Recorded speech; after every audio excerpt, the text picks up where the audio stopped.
Hey everyone, welcome back to another episode of the Easy Conversations podcast, a podcast about having easy conversations. I'm your host, Furkan Dandia. As always, if any of the material in this podcast or episode resonates with you, or if you're looking for coaching services, I would love to hear from you. You can find me on Instagram at unoyazen or email me directly, lifecoaching@unoyazen.com. For this week's episode, I am really excited to welcome Carl Huelin. Carl is based in the Channel Island of Jersey, and he's a men's coach who focuses on personal development. In this episode, Carl shares his journey of personal development and how that shaped him. Carl and I discuss the patterns we repeat in our relationships, and until we don't do the work, we continue those patterns. I really hope you can get a lot out of this episode, and as always, if you can leave a 5-star review at the end of the episode, I would truly appreciate it. All right, Carl, thank you for joining the Easy Conversations podcast. Super grateful for you to come on here and have this conversation with me today. I know we've talked a little bit offline, but I'm really excited to have this conversation. But before we get started, I want to give you an opportunity to talk about, what it is you do, where you're located, and what brought you on this journey of coaching. And then we'll kind of get into the conversation we want to have today. Yeah, great. It's great to be here. My name is Carl Huelin. I live in Jersey Channel Islands, which is a small little island between France and England.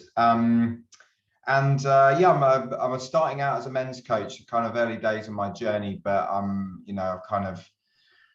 just really passionate about helping men. I've been on my own journey, kind of started probably maybe 2014, where I wasn't really any aware of myself. My kind of self-development journey started really with a bit of a breakdown at work, and that was kind of how I kind of got into the journey of self-development. And from there, it's kind of led me through, on that path of self-discovery and things like that. I discovered a book called No More Mr. Nice Guy, which really resonated with me. And that kind of really accelerated my personal growth journey.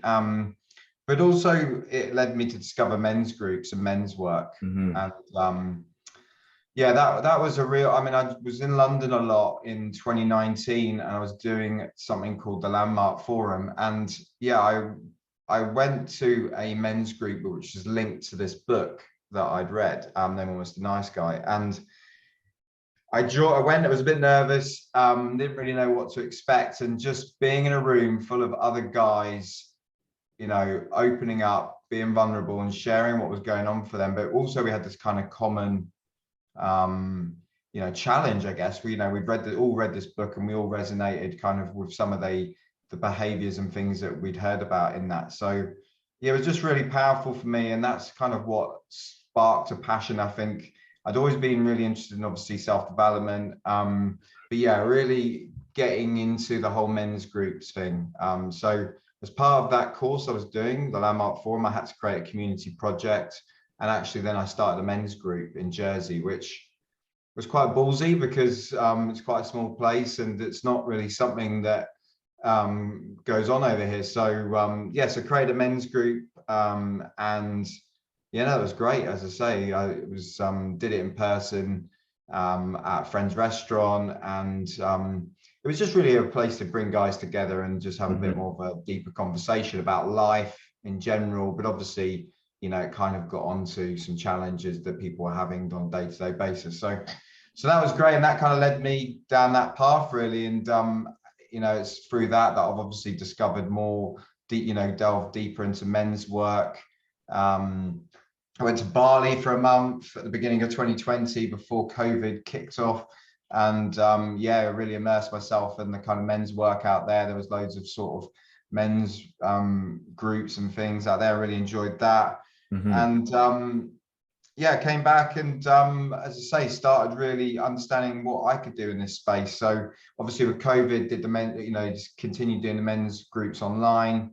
But it's really only been this last year that I've really understood that I've got, my journey, and I can help other people, a few steps behind me basically, and just kind of help them along that path. So yeah, I'm embracing the coaching element. I've been working with my own coaches for a good time now, and yes, starting off. So I've created something called the Rebooted Man, and yes, as I say, I'm just really passionate about helping guys. I'm coaching probably a good handful of guys at the moment, and yeah, it's just so rewarding to see how you can impact guys, and just make them aware of certain behaviors, or understand, you kind of join up the dots, and when they start looking at things like their values and their purpose, and maybe how they're showing up in their relationships and things like that, and you can kind of give them a few pointers, and just or reflect things back to them that they've said. It's just really powerful, and yeah, it's certainly something that I have a lot of passion for, and I'm on that journey myself, and I'm hoping I can help and impact a lot of other men on the way. I also run a men's room on Clubhouse once a week. So Clubhouse has been a big part of my journey in 2021. I think a lot of people with COVID and the lockdown were, feeling a bit isolated, and like a lot of people find my kind of tribe on there, and yeah, just learned a lot. Just met a lot of great people, expanded my circle of influence, and yeah, that's been also been a part of my journey in the last 9 months or so. Yeah, no, thank you for sharing all that. And I guess there's a couple of things I do want to explore further with you. But first of all, like with the men's coaching, it's something that's coming up quite a bit in terms of just even men's groups that are being set up in various cities or even local communities. And I find them to be quite powerful. But what's been your biggest takeaway from, the work you've been doing in like the men's circle and setting up these groups on a regular basis? Like, what's been your biggest takeaway in terms of how it's impacted you and how it's impacting the men that are attending these sessions? Yeah, that's a great question. It's so powerful. I think there's just a lot of power in showing up and listening. I think there's probably a perception that you have to come and speak and share and that. And I think a lot of people they just come and listen. And I think you resonate a lot with another guy's journey, right? We're quite often, dealing with stuff on our own. A lot of guys have all gone through the same things, facing the same challenges. And a lot of the feedback I get is often from people that aren't even talking in the group, and they just go, do you know what, that really helped, that was really interesting, that conversation. So I think sometimes it's a bit of a slow burner. You know that these guys are turning up and they're listening, and they never say anything, but they're obviously going away resonating with what's been said. And over time, people then do eventually come up and share something. And I think it's also just getting guys to the table. I think is kind of the biggest hurdle, right? So when they're there, I think they do really resonate with what's being said. So, but yeah, I think it helps me. It helps other guys. It's kind of you need to. It's great sharing, getting other people's opinions, because it kind of reinforces either what you know, or it reinforces that it's a good place to be and share, because you're learning every time. Yeah. I think that's it for me. It's just the listening. Do you know what I mean? And having that space for guys. And as I say, I've got a couple of good friends in there now, and it's kind of like the feedback, like 6 weeks down the line, and go, oh, when you said that, I've had that conversation with another friend, and that kind of ripple effect that they're then kind of speaking to other guys, but they're not even necessarily aware of what they've shared. It's just the fact that they've shared it and been vulnerable in that space has allowed other people to kind of open up as well. So it's kind of that by stealth in some ways. It's not necessarily always in the group, the men's group. It's that ripple effect that they're having outside of the group. Absolutely. Yeah. I mean, that's probably one of the most important things about the men's groups, is how they're taking that knowledge or awareness from the sessions out to, you know, their life outside the group, Exactly. and how it's impacting their relationships with themselves, but even, you know, their family or their spouses. And I think that's powerful in itself. And then there's another thing you touched on in terms of being the nice guy. And I think it's kind of, you know, talking about relationships with others and the whole aspect of being a nice guy. Like, what did you learn, and why was that so important for you? Because you referenced that book you read as well, that kind of, you know, propelled your journey. So why was that so important for you?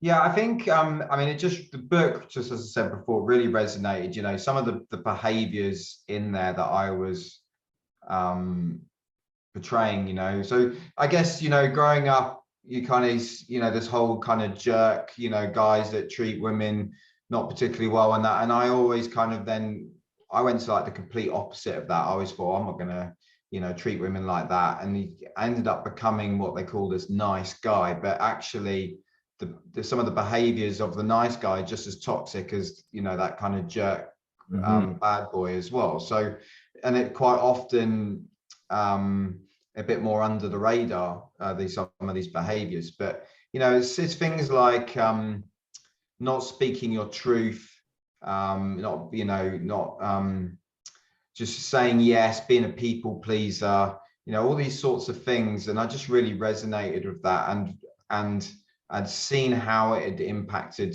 some of my relationships. And you're just not showing up for yourself, right? Just kind of doing, as I say, being a people pleaser, saying yes, happy wife, happy life type thing, where you lose yourself, and you don't do the things that you want to do because you're always trying to people please and do other things for everyone else. So yeah, that just really resonated for me. And I think, again, as much as I've done the self-development, especially in relationships, I'd let myself go. And again, I've done that recently again. So, you know, it's an ongoing journey. You know, my previous relationship that ended at Easter, again, I can see that some of those behaviors I was repeating. So it's just, I think, you know, when you meet somebody, you know, you're obviously, you know, you kind of, it's great, it's exciting and everything, and you probably do, you know, you don't, obviously you want to do stuff with them, and you know, slowly over a period of time, you kind of give into your boundaries and that. But it's not because they're asking you to, it's just because you do it over time, right? So, you know, you might stop going to the gym, or you might not eat as well, or, you know, you're not spending time for yourself doing whatever, you know, seeing your friends or doing something you enjoy. And over time, that kind of eats away at you, and you're not necessarily aware. And yeah, just keeping those boundaries for yourself. But quite often I found I thought I was doing it for the right reasons. You know, I want to spend more time with them, or you know, they're not gonna be happy if I turn around and say, oh, I'm gonna do this tonight instead of see you, or whatever. And a lot of it is just our own dialogue in our heads. And actually, what I've learned a lot recently, especially being on Clubhouse and listening to a lot of people share, is, you know, the women don't want you to give into your boundaries, right? If they asked you to do something, they kind of want you to, you know, speak your truth and say what's occurring for you. And again, you know, one of the things that I'd always been told is I'm not very good at communicating, and I wasn't, because I just was too scared. I was avoiding conflict in relationships. You know, I just, as I say, again, it just comes back to speaking your truth. Oh, I don't know if I should say that, because she might then be upset. But actually, from everything I'm learning, they know that you're not speaking your truth. They kind of then the whole nice guy thing is, quite often they're very dishonest with themselves, dishonest in the relationship, because, as I say, they're not, you know, speaking their truth. And that's, I can definitely see how that's occurred, you know, where you think you're doing everything you can to make things work or keep her happy, and for some reason they like think you're a liar or something like that. And at the time, it didn't really, I was very confused by being told that, and actually in some ways very defensive of that as well. Mhm. But now I can see it. Well, yeah, I was lying. I was lying to myself more than anything. Yeah, Uh, yeah, so yeah. yeah, that's sort of some of the things that I've learned. And it's not easy, right, when you're in the situation to try and be aware. So you kind of have this awareness, but being able to pause and respond rather than react in those situations is something that you're always trying to improve on. Yeah, yeah, it's an ongoing journey. Yeah, I mean, it's a lot of things you touched on there, and I think that one of the things, if we were to kind of break it down one by one, but you're right, like if we're not being honest, it's hard for the other person to trust you. And then when they call you out, you're right, we do get defensive because we're like, well, what do you mean? I'm doing everything I can here to make you happy, right?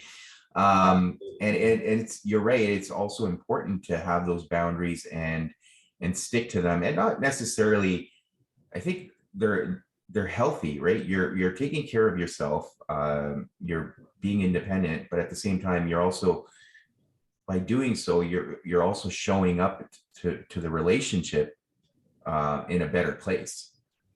You're not Absolutely. compromising yourself, right? And often what happens is we keep giving in, thinking, oh, I should be spending time with this person, and we're bottling up all these needs we have for ourselves that we've been compromising. And you're right, often we don't realize that until it's too late, and then you can look back and reflect on it. And we're creatures of habit, right? We operate a certain way because that's what we've known our entire lives, and you continue repeating those patterns. And I think it's important to like you've said, to reflect on that. One of the other things I've been reflecting on as well, so you mentioned there's the nice guy who's a people pleaser, and then there's the jerk who's kind of like dismissive and all that. But I think ultimately it boils down to insecurities, and ultimately there's a fear in either case, whether you're a nice guy or you're being the jerk. There's a fear of rejection, and Yeah. by trying to please the other person, you want to be accepted. By being the jerk, you also don't want to be rejected. So I think until we don't really recognize what's going on, where is this fear of rejection coming from, why are we insecure, and how are our insecurities showing up in our relationships, you can't really move forward. You're going to continue to repeat those behaviors and those patterns. And often people will blame others rather than look inward. And some people may have some awareness and be able to talk about it, but until you don't do the work, you can't really make any changes. So I guess, in your case, you've obviously reflected on it, and you've recognized some of those patterns. What are the things you're doing, so like, to prepare yourself so next time you're in a relationship, you're aware of those? Or even if you're going to repeat those patterns, do you feel like that's something you would be upfront about with your partner, and mention, hey, this is what happens, and this is what I'm working on? Yeah. I do think I would be a lot more upfront. I think, as I say, those patterns are there, that inner work, as I say, that kind of inner child, healing that inner child, heal the boy and the man will show himself. So yeah, doing work on that. And as I say, it's a constant journey. So as I say, being like the men's groups and things like that, obviously, hearing the stories and sharing that, kind of reminding yourself of these behaviors and these patterns and things like that, that's really powerful.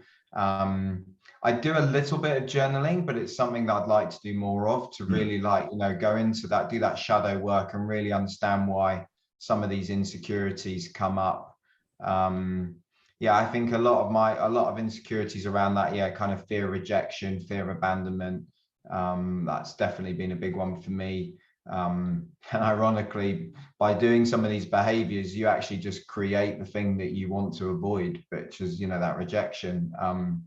So yeah, I think I'd say a lot more open, being a lot more comfortable, being vulnerable around men and around women. And I think that's been one of the biggest things to say for the men's group, just being vulnerable around men and hearing other guys sharing, and then actually knowing that you're not alone in some of these Hmm. behaviors and challenges. There's a lot of there's a bit more acceptance there. And doing a lot of work on that inner dialogue as well. I think we're also very negative in how we speak, and being a lot more conscious of how we speak to ourselves, the language we use as well. I'm doing a lot of work on that, Hmm. um, because I think naturally you will fall back into some of these behaviors, um, but it's being aware of it. But it's not berating yourself when you do, because again, that was something that I did. So oh, I've done this again. I'm such a blooming idiot. Do you know what I mean? Insert expletive words. Yeah, that inner dialogue of just such self-negative talk, and I'm a lot more aware of that now. I'm really working on that and catching myself.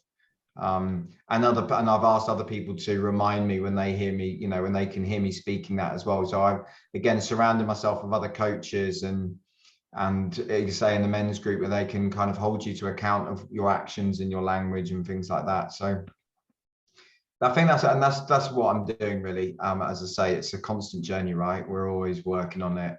As I say, listening to podcasts, reading books, just continuing that self growth.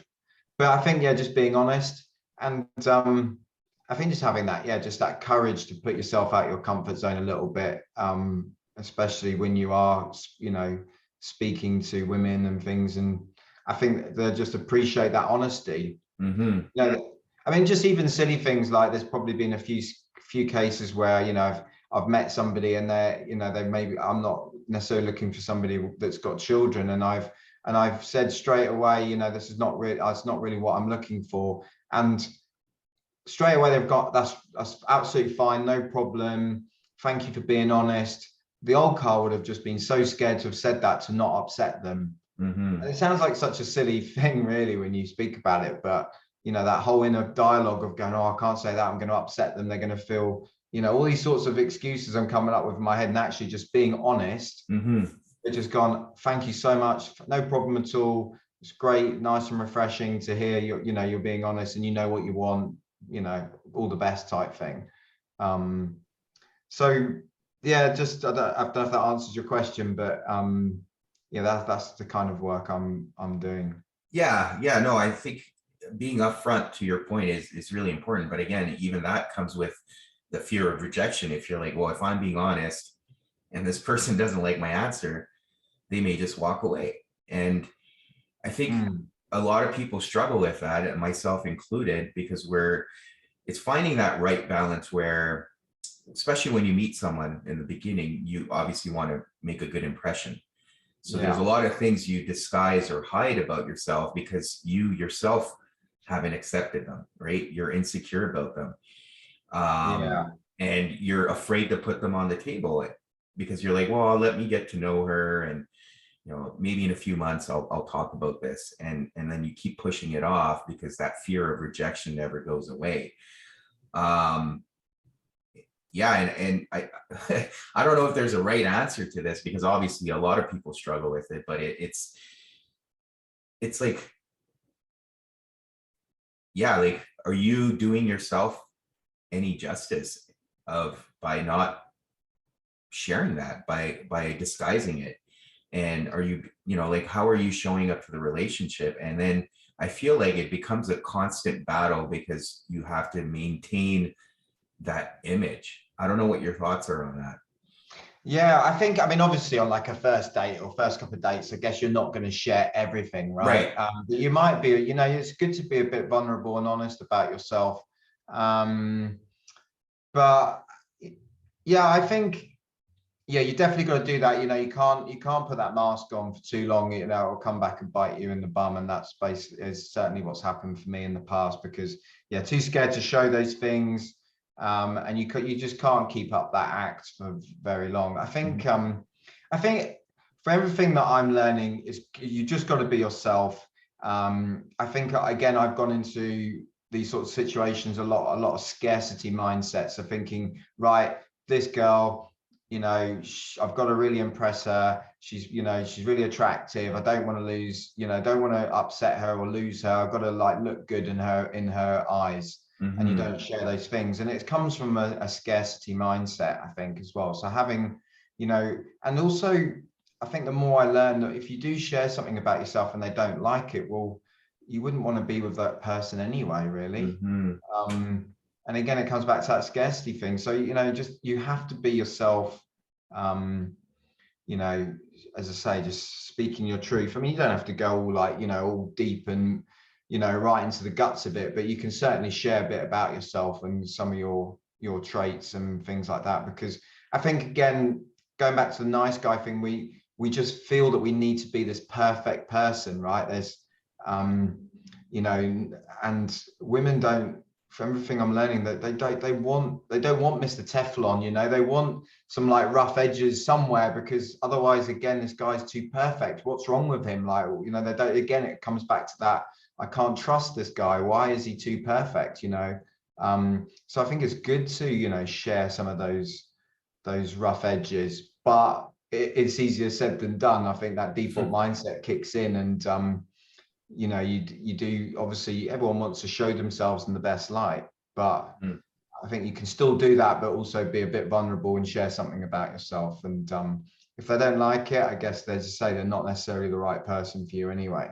Yeah. I think the most important thing you said there is it's easier said than done, because it is tough, and often I think people that want to be vulnerable struggle with finding that right balance, because I think there is a such thing as oversharing. Definitely. And I think the whole construct around being yourself is also very complex and has many layers, because being yourself, I think people often misconstrue it too, where it's like, they'll say anything that comes to mind, and then when other people get upset, they're like, well, I'm being myself. And I think there's a balance within that too, where, being yourself really doesn't mean you just say anything that comes to your mind. I think it's really, to me, how I interpret it, because I think even being authentic is a lifelong journey. We're constantly chasing our authentic self, because as we've talked about so far in this episode, is really, there's so many things about ourselves that we are afraid to accept, and we're constantly doing the work to be able to heal whatever it is that we've been hiding all along or running from. So I think being authentic requires us to do a lot of work on ourselves. So, I think the aspect of being yourself is really putting yourself out there in terms of sharing your insecurities and the stuff you struggle with, but not oversharing. And that doesn't mean whatever comes to your mind, you just spit it out. Sure. I think there's finding that right balance. And obviously it is fairly complex. That's why people really struggle with it. And people like yourself and even me, we are obviously doing a lot of work in this space, and we still, I think it's fair to say, based on this conversation, we also struggle with it, right? And absolutely. It's a never-ending journey. But I think going to these men's groups, I think there's an aspect of ourselves that we can share with other men and get comfortable with. And I think the more we do that, the more we normalize it, the more okay we can become with those flaws we have, right?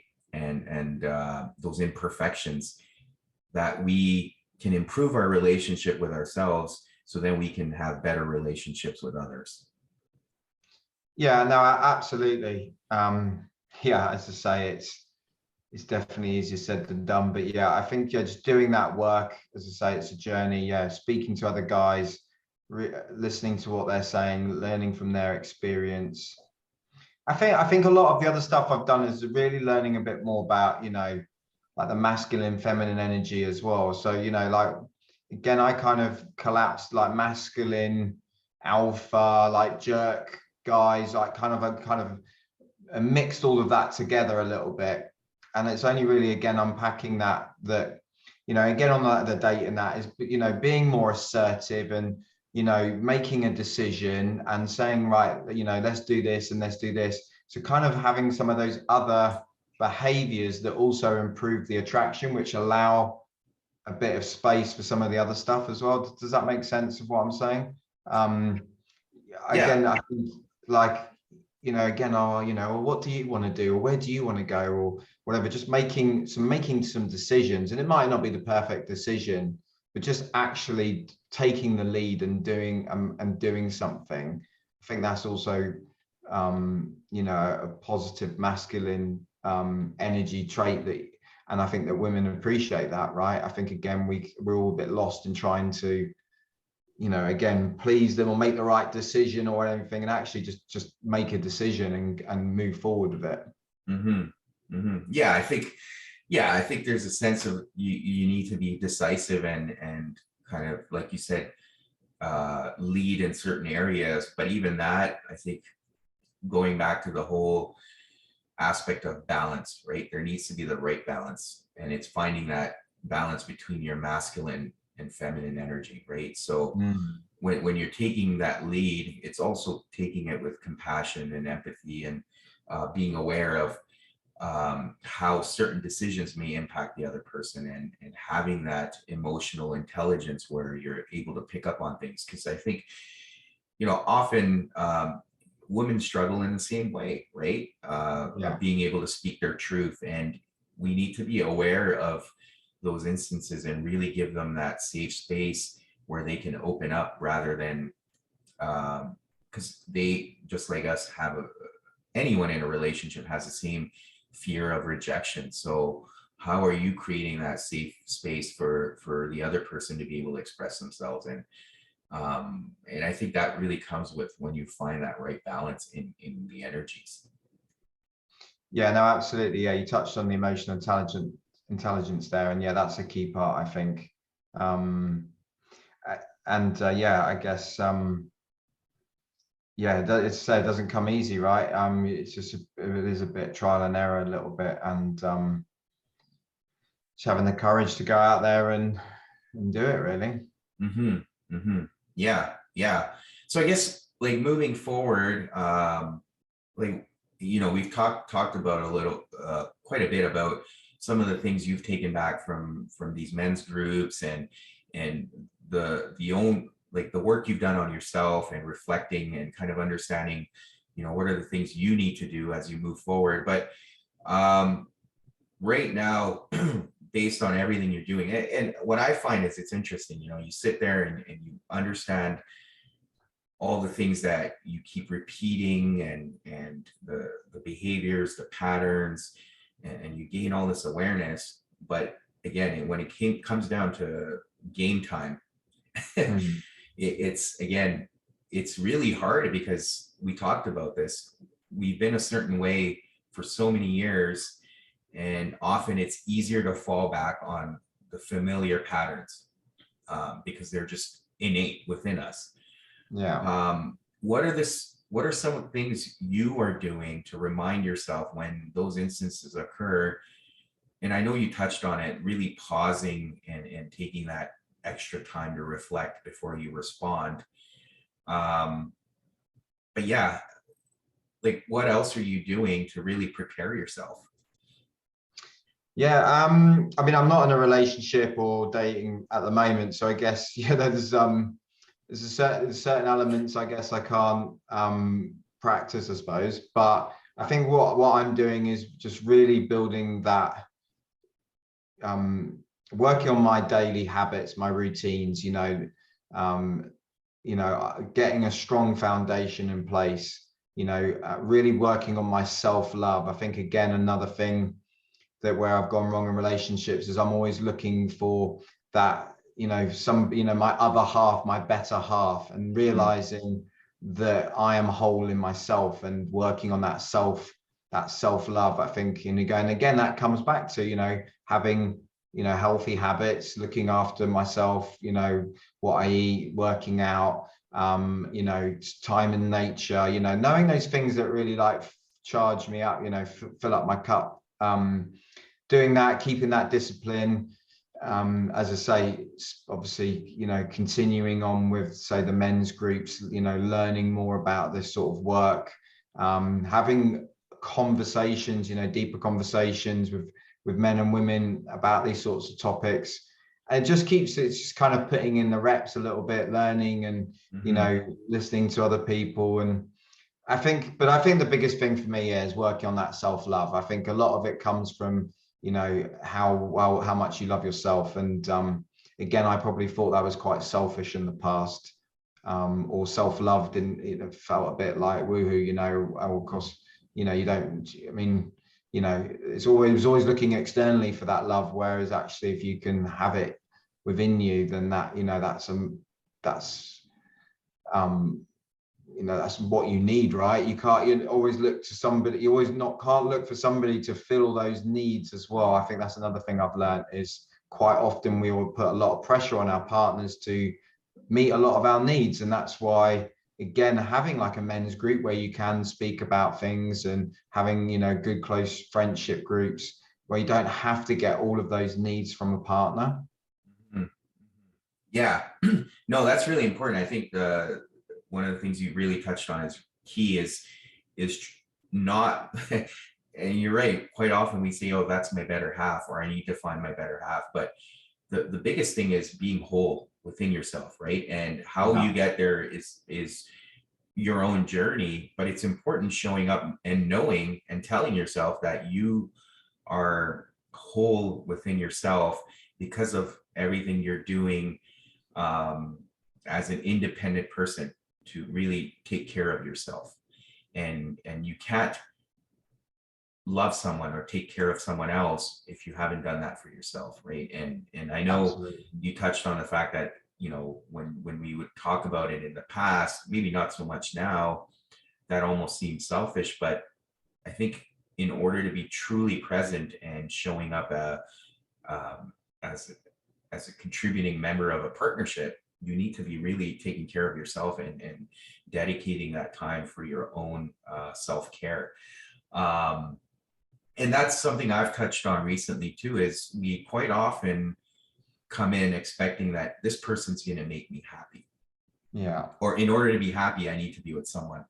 And it's not someone else's responsibility to make you happy. Like, yeah, you can share moments where you create happiness for both people, but you really need to find that happiness within yourself, right? And I think people get lost in that. And it's so important that you touched on the fact that you're doing all this work right now in order to prepare yourself. And I find that's another issue where people just keep jumping from a relationship to another relationship without taking that time to really understand themselves and building a routine where they are taking care of themselves. And yeah, I mean, that's amazing that you're doing that and putting in that work, because not a lot of people take that time. They just want to rush. They just want to be with someone and not be alone, or not be isolated. Yeah, absolutely. And I was definitely guilty of that in the past. So yeah, I think, as I say, just that self-love and knowing, again, it's back to the self-development, as I say, knowing your values,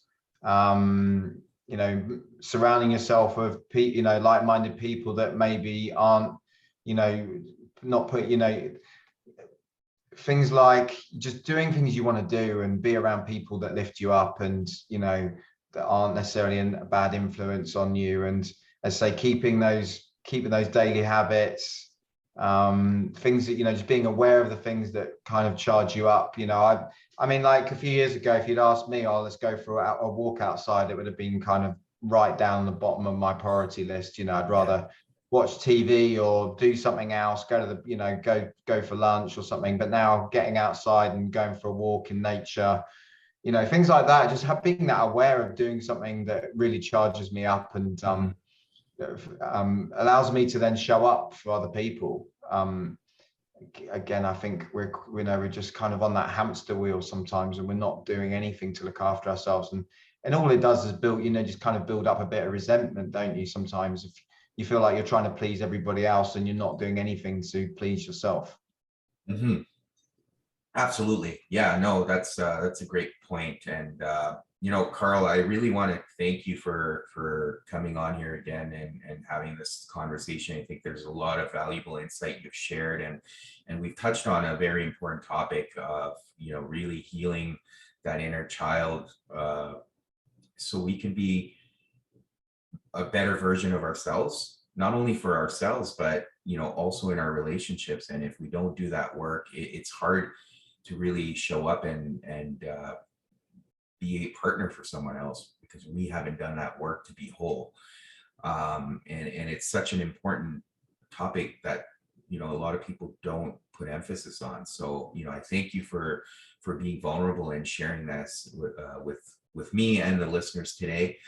But for people that want to find you or get a hold of you, what are some of the ways they can do that, whether it's social media or online, or even Clubhouse? Yeah, the best way to get hold of me is just via Instagram, which is Carl with a C Huelin, Huelin, or the same on Clubhouse. Yeah, they're probably the two best ways to get hold of me. So, but yeah, no, it's been great, great to be on the podcast, and yeah, thanks very much for the conversation. Yeah, thank you. Thank you for tuning in to another episode. As always, please subscribe to the podcast if you enjoy the episodes, or leave a comment in the comment section. I always love hearing from you. Thank you again, and until next week.